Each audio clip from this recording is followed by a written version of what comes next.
हैं रायपुर में कांग्रेस के सभी प्रत्याशी नामांकन करने वाले हैं। सभी 7 विधानसभा सीटों के प्रत्याशी पर्चा भरेंगे। सीएम भूपेश बघेल भी इस नामांकन में शामिल होंगे। एक बड़ी जनसभा यहां पर रखी गई है जिसे सीएम भूपेश बघेल संबोधित करते हुए नजर आएंगे। पार्टी के आला अधिकारी भी इस दौरान मौजूद रहने वाले हैं। तो आज कई प्रत्याशी नामांकन करने वाले हैं और इस दौरान सीएम भूपेश बघेल की मौजूदगी रहेगी। रायपुर में कांग्रेस के सभी प्रत्याशी आज अपना नामांकन दाखिल करेंगे। सभी 7 विधानसभा सीटों के प्रत्याशी पर्चा भरने वाले हैं। सीएम भूपेश बघेल इस नामांकन कार्यक्रम में शामिल होंगे। एक बड़ी रैली भी यहां पर निकाली जाएगी। शक्ति प्रदर्शन एक तरह से किया जाएगा। एक बड़ी जनसभा को भी यहां पर मुख्यमंत्री संबोधित करते हुए नजर आएंगे। पार्टी के आला अधिकारी भी इस दौरान मौजूद रहने वाले हैं। तो आप देखिए, पार्टी के आला अधिकारी मौजूद रहेंगे। रायपुर की जो 7 विधानसभा सीटें हैं वहां पर आज जो प्रत्याशी कांग्रेस ने उतारे हैं वो नामांकन दाखिल करेंगे।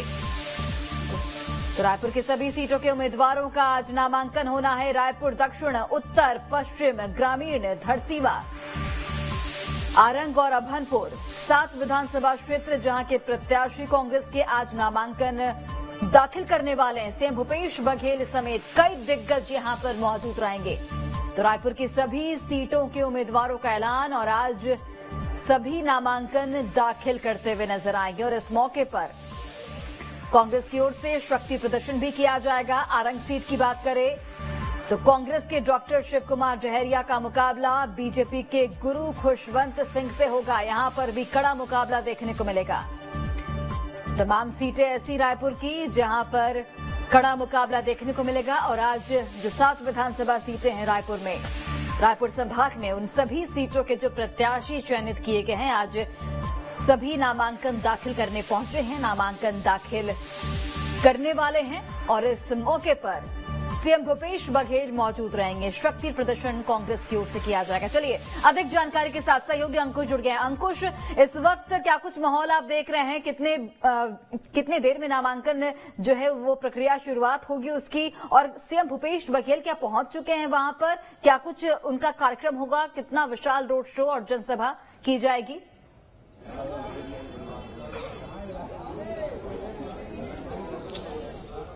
देखिए, आज रायपुर जिले के कांग्रेस प्रत्याशियों का नामांकन होने जा रहा है और नामांकन के लिए रायपुर जिले के 7 विधानसभा सीटों के उम्मीदवार जो है कांग्रेस के वो कलेक्टेड परिसर पहुंच गए हैं। कलेक्टेड परिसर पहुंचने के बाद अब मुख्यमंत्री भूपेश बघेल का इंतजार किया जा रहा है। कुछ ही देर में मुख्यमंत्री भूपेश बघेल भी कलेक्टेड पहुंचेंगे और सभी 7 उम्मीदवारों के नामांकन में शामिल होंगे। और उसके बाद गांधी मैदान में एक बड़ी आम सभा रखी गई है। उस आम सभा में सभी 7 प्रत्याशियों का प्रचार प्रसार करते हुए मुख्यमंत्री भूपेश बघेल नजर आएंगे। और मैं कुछ तस्वीरें दिखा देता हूं कि रायपुर कलेक्टेड की ये तस्वीरें हैं और यहाँ पर जो विधायक प्रत्याशी हैं वो यहाँ पर पहुंचे हुए हैं और नामांकन का इंतजार कर रहे हैं। कुलदीप जुनेजा से हम बात करेंगे। सर, नामांकन का दिन अच्छा है, बढ़िया। मुख्यमंत्री जी ने जो विश्वास किया हम लोगों के ऊपर, कांग्रेस पार्टी ने विश्वास किया, उसके ऊपर खरा उतरेंगे हम लोग। आज कुछ लोग ऐसे हैं जिन्होंने कल मुहूर्त में नामांकन भर दिया। आपका मुहूर्त आज ही था कि कल भर? मुहूर्त हम लोग सरदार लोग को तो वैसे भी जानते हैं ना, हम लोग ऊपर वाले को मानते हैं, ईश्वर को, और हम लोग सब दिन को मुहूर्त मानते हैं। अच्छा काम करते हैं, रोज माथा टेकते हैं भगवान को। एक दिन नहीं कि चुनाव इसलिए माथा टेकूं या चुनाव दिन फॉर्म भरूं, ऐसा नहीं।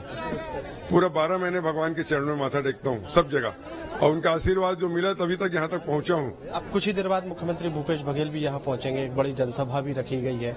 इस पूरे माहौल से कितना फर्क पड़ेगा चुनाव पर? अरे चुनाव का फर्क क्या पड़ना है? मुख्यमंत्री ने जो काम किया है 5 साल, उसका वैसे ही इतना फर्क है। हर व्यक्ति बोल रहा है प्रदेश का कि कांग्रेस की सरकार बन रही है, मुख्यमंत्री का काम बोल रहा है। ये हर प्रदेश का हर व्यक्ति बोल रहा है। तो रायपुर उत्तर विधानसभा के कांग्रेस प्रत्याशी कुलदीप जुनेजा हमारे साथ जुड़े हुए थे। और भी यहाँ पर कई प्रत्याशी हैं जो यहाँ पर पहुंचे हुए हैं और सभी लोग जो है यहाँ पर अपना नामांकन दाखिल करने के लिए इंतजार कर रहे हैं कि बस कुछ ही देर बाद जब मुख्यमंत्री भूपेश बघेल पहुंचेंगे तो उनका यहाँ पर स्वागत किया जाएगा और मुख्यमंत्री भूपेश बघेल उनके नामांकन में शामिल होते हुए दिखाई देंगे। फिलहाल जिस तरीके के पूरे माहौल है इस पूरे क्षेत्र परिसर में, तो चारों तरफ जो है कैंडिडेट्स जो है वो वही बस दिखाई दे रहे हैं और कैंडिडेट्स के जो समर्थक हैं वो यहाँ पर पहुंचे हुए हैं और मुख्यमंत्री भूपेश बघेल का इंतजार जो है वो किया जा रहा है। आज यहाँ पर कांग्रेस पार्टी के वरिष्ठ पदाधिकारी जो है वो भी पहुंचे हुए हैं। संचार प्रमुख सुशील आनंद शुक्ला जी हमारे साथ मौजूद है। कितना महत्वपूर्ण हो जाता है आज का दिन? निश्चित तौर पे आज बड़ा ही ऐतिहासिक दिन है। कांग्रेस पार्टी के रायपुर जिले के सारे प्रत्याशी नामांकन भरने वाले हैं। वरिष्ठ नेतागण यहाँ पे आए हैं आशीर्वाद देने के लिए। सत्यनारायण शर्मा जी हैं, राजेंद्र तिवारी जी, माननीय मुख्यमंत्री जी आने वाले हैं और कार्यकर्ताओं में असीम उत्साह है। और अब की बार हम रायपुर जिले की सारी सीटें जीत के फिर से एक बार छत्तीसगढ़ में कांग्रेस की सरकार बनाएंगे। बिल्कुल, मुख्यमंत्री भूपेश बघेल का इंतजार किया जा रहा है। पूर्व मंत्री और पूर्व विधायक जो है सत्यनारायण शर्मा जी भी यहाँ पर पहुंचे हुए हैं। आप इनके बेटे को रायपुर ग्रामीण से टिकट मिली है, पंकज शर्मा को टिकट मिली है इस बार। सारे वरिष्ठ लोगों ने उसका चयन किया है, मैंने भी अनुमति दी है और मैं खुद उसके चुनाव को लड़ रहा हूँ और बहुत मजबूती के साथ चुनाव लड़ा जा रहा है। इतने विकास की इतनी गाथाएं हैं, माननीय मुख्यमंत्री जी ने इतनी सौगातें दी हैं। आत्मानंद स्कूल, 3 महाविद्यालय, आत्मानंद स्कूल, 104 करोड़ रुपए की जल आवर्धन योजना, और ये सब चीजें जो हैं इस बात का प्रमाण है कि विकास के काम में जनता पसंद करती है। विकास की नाम पर, विकास के दम पर ये तमाम बातें जो है वो हो रही हैं। और अगर बात करें हम यहाँ पर जो पश्चिम के जो विधायक हैं वो उनसे समझ लेंगे। विकास जी आज कितना महत्वपूर्ण दिन है? देखिए, 15 साल भारतीय जनता पार्टी की सरकार थी, फिर हमको बहुमत में आने का मौका मिला। बहुमत से ज्यादा सीट पर हम चुनाव जीते। आने वाले समय में कांग्रेस पार्टी बहुत मजबूती के साथ काम करेगी और उसका फायदा जनता को मिलेगा। यही लेकर हम लोग लड़ाई लड़ रहे हैं। मैं समझता हूँ इसी का फायदे से हम लोग सरकार बनेगी। देखिए, मुख्यमंत्री भूपेश बघेल भी कलेक्ट्रेट परिसर पहुंच चुके हैं और मुख्यमंत्री भूपेश बघेल सभी प्रत्याशियों के नामांकन में शामिल हो रहे हैं और मुख्यमंत्री भूपेश बघेल का जो इंतजार किया जा रहा था वो इंतजार जो है कहीं न कहीं खत्म हो गया है। मुख्यमंत्री भूपेश बघेल जो प्रत्याशियों के नामांकन में शामिल होने का जो इंतजार किया जा रहा था, मंत्री शिव कुमार डहरिया जो है वो भी उनके साथ यहाँ पर पहुंचे हुए हैं, मौजूद है। तो जो काफी लंबा इंतजार जो किया जा रहा था वो इंतजार अब कहीं न कहीं खत्म हुआ है। सीएम भूपेश बघेल, मंत्री शिव कुमार डहरिया जो आरंग से कांग्रेस पार्टी के प्रत्याशी बनाए गए हैं, वो भी यहाँ पर पहुंचे हुए हैं। और अब अगर बात करें यहाँ की, तो जिस तरीके से प्रत्याशियों की जो उत्सुकता थी, प्रत्याशियों का जो इंतजार था वो खत्म हुआ है और मुख्यमंत्री भूपेश बघेल मंत्री शिव कुमार डहरिया के साथ सभी प्रत्याशियों का नामांकन दाखिल कराने के लिए कलेक्ट्रेट परिसर पहुंचे हुए हैं। और कलेक्ट्रेट में नामांकन दाखिल होने के बाद सभी प्रत्याशी जो हैं वो रायपुर के गांधी मैदान पहुंचेंगे और रायपुर के गांधी मैदान में एक बड़ी सभा रखी गई है। उस सभा को संबोधित करने के बाद मुख्यमंत्री भूपेश बघेल प्रदेश के अन्य जिलों में जो है वहां पर भी नामांकन में शामिल होने जा रहे हैं। तो आज का दिन कांग्रेस पार्टी के लिहाज से, रायपुर जिले के लिहाज से काफी महत्वपूर्ण हो जाता है।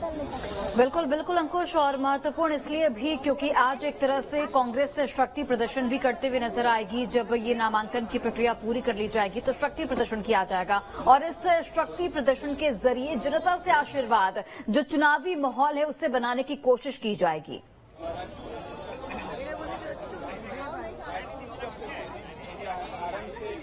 देखिए, बिल्कुल निश्चित तौर पर अब चूंकि तारीखों के ऐलान होने के बाद सभी राजनीतिक दल अपने अपने प्रचार प्रसार में जुट गए थे। सबसे पहली कोशिश ये थी कि अलग अलग विधानसभा क्षेत्रों से कैंडिडेट्स का चयन करना है। कैंडिडेट्स ऐसा होना चाहिए जो मजबूती से विधानसभा जीत कर निकल कर सामने आए।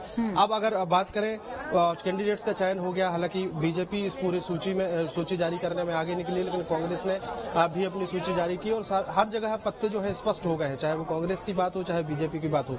अब चूंकि छत्तीसगढ़ में कांग्रेस पार्टी की सरकार है और सरकार के लिहाज से अगर देखा जाए तो एक मजबूत स्थिति में सरकारी पक्ष रहता है, क्योंकि तमाम योजनाएं उनकी पिछले 5 साल के काम रहते हैं जिनके माध्यम से या जिनको लेकर जनता के बीच जाना है। तो ये मौका अब कांग्रेस पार्टी के पास है। दूसरी तरफ भारतीय जनता पार्टी है, भारतीय जनता पार्टी के पास 15 सालों के काम है, वो अपने कामों को लेकर जा रही है। तो अब इन्हीं काम, अपने एक दूसरे के कामों को लेकर अगर देखा जाए तो राजनीतिक दल, चाहे बीजेपी हो, वो कांग्रेस पर आरोप लगाती नजर आती है और कांग्रेस जो है वो बीजेपी पर आरोप लगाती नजर आती है। चुनावी माहौल है और चुनावी समय में अंकुश, और आरोप प्रत्यारोप का दौर हालांकि जारी रहेगा, लेकिन इसी बीच कौन सी पार्टी बाजी मारती है और किस तरीके से चुनाव प्रचार प्रसार किया जाता है दोनों पार्टियों की ओर से, वो भी देखना बेहद अहम हो जाएगा। बहुत बहुत धन्यवाद अंकुश, तमाम जानकारी हम तक पहुंचाने के लिए।